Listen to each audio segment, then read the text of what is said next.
അതിക്രമത്തിന്റെ ആസൂത്രണം പൊളിഞ്ഞതോടെ യൂത്ത് കോൺഗ്രസ് നേതാക്കളുടെ അരിശം മാധ്യമങ്ങളോടും. കൈരളി ന്യൂസ് റിപ്പോർട്ടർ VS അനുരാഗിനെ കയ്യേറ്റം ചെയ്യാൻ പ്രവർത്തകരുടെ നേതൃത്വത്തിൽ ശ്രമം നടന്നു.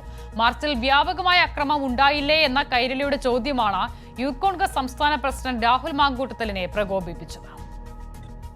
മണിക്കൂറുകൾ നീണ്ടുനിന്ന യൂത്ത് കോൺഗ്രസ് പ്രകോപനത്തിലും പോലീസ് സംയമനം പാലിച്ചു. പോലീസുകാർക്ക് പരിക്കുപറ്റി.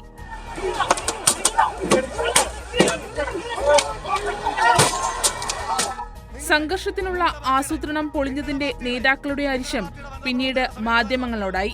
മാർച്ചിൽ വ്യാപകമായ അക്രമം ഉണ്ടായില്ലേ എന്ന കൈരളി റിപ്പോർട്ടർ VS അനുരാഗിന്റെ ചോദ്യം യൂത്ത് കോൺഗ്രസ് സംസ്ഥാന പ്രസിഡന്റ് രാഹുൽ മാങ്കൂട്ടത്തിലിനെ ചൊടിപ്പിച്ചു.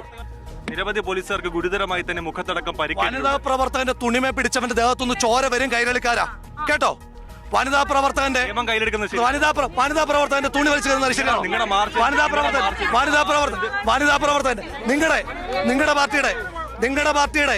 നിങ്ങളുടെ പാർട്ടിയുടെ വനിതാ പ്രവർത്തകരുടെ സമീപനം ആയിരുന്നോ പോലീസിന്റെ? യൂത്ത് കോൺഗ്രസ് പ്രവർത്തകർ വ്യാപകമായാണ് മർദ്ദിച്ചത്. വനിതാ പോലീസുകാരടക്കം യൂത്ത് കോൺഗ്രസ് പ്രവർത്തകർ വ്യാപകമായി മർദ്ദിച്ചു. അതിലെന്താ മറുപടി? കൈരളിക്കാരന്റെ ക്ലാസ് വേണ്ടെന്ന് കേൾക്കാൻ സൗകര്യമില്ല. കൈരളിക്കാരന്റെ ക്ലാസ് കേൾക്കാൻ സൗകര്യമില്ല.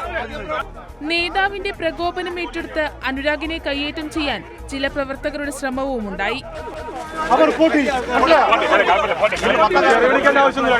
ജോലിയാണ്.